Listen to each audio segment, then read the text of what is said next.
Hi, I'm Mel Benson, and I'm Director of Advanced Education and Business Development here at the Moncton Flight College. I've been here at the Moncton Flight College for approximately 11 years. And when I first came here, my friend Stéphane Robichaud, he was an instructor here, so he's an alumnus of the Moncton Flight College. And I'm going to point him out to you and just ask him a couple of questions here. Stéphane, can you tell us what it is that you're doing right now and what type of equipment that you're flying? Okay, my name is Stéphane Robichaud, and I currently work for a major Canadian airline carrier as a first officer on an Embraer 190 and 175. Can you tell me, Stéphane, that your preparation here at the Moncton Flight College, how did that help you for this job that you're doing now as a first officer? Oh, for different aspect, the safety aspect of the Moncton Flight College was brought up all the way to, of course, to prepare me for the airline job.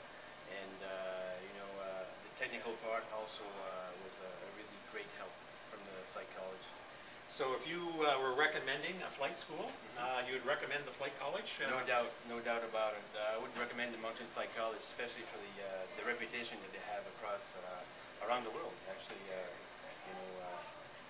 and you will agree with me that our students, our graduates, are flying literally around the world today, even as we speak. Yeah, they are. I'd like to ask you this question here. Tell us a little bit about the time that you spent here as an instructor. What was that like, training students for what you're doing right now? Well, I thought it was a very good experience to work here for a period of 3 years. That gave me the knowledge and the technical abilities that I'm actually using today at the airline level.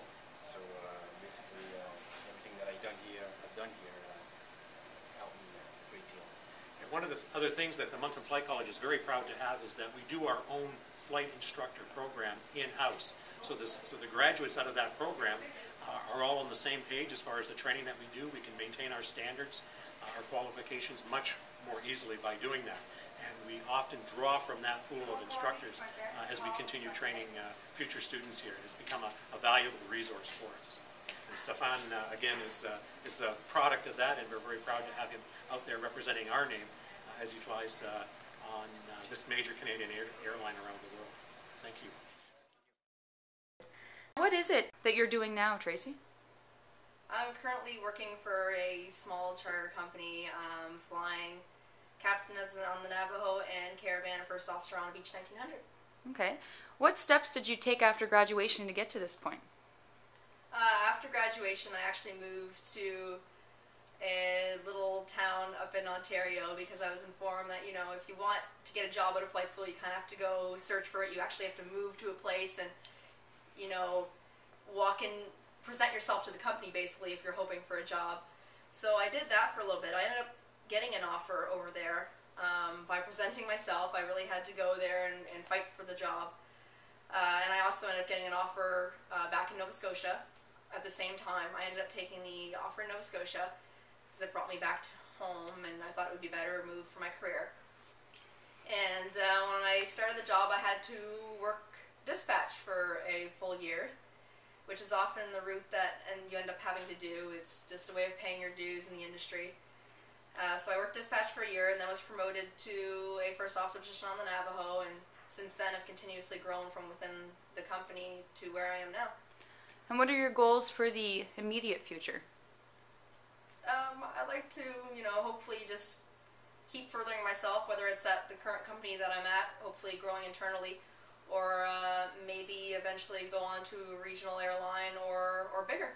Or bigger? Any specific big airplane that you want to fly? So many pilots have their favorite. I don't really have a favorite, but I think I like the 747. So have any of your classmates taken the same route that you have? Where do you find most of them are nowadays?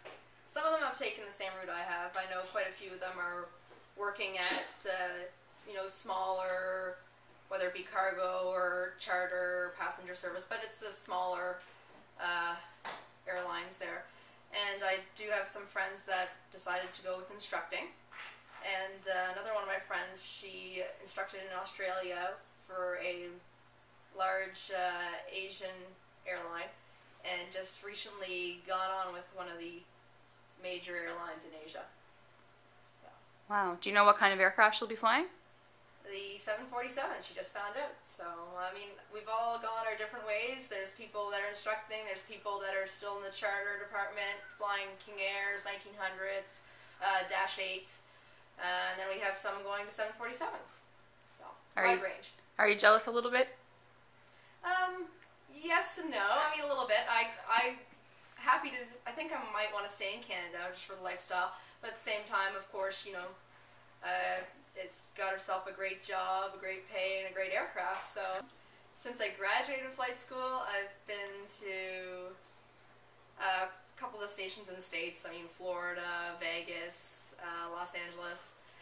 I've been to Egypt and Italy, and I've been to Nepal. Okay. I heard recently that you had an opportunity to climb part of Everest. Is that true? Yes, it is. What was it like being at the usual altitude that you're flying on foot? Oh, yeah. Would you rather be on foot or in an aircraft at that altitude? Well, at the base camp's at 17,700. So I will tell you right now, with no oxygen at that altitude, you definitely feel it. It's 50% oxygen level.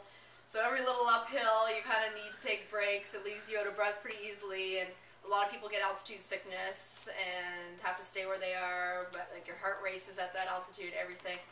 But it turned out okay for me.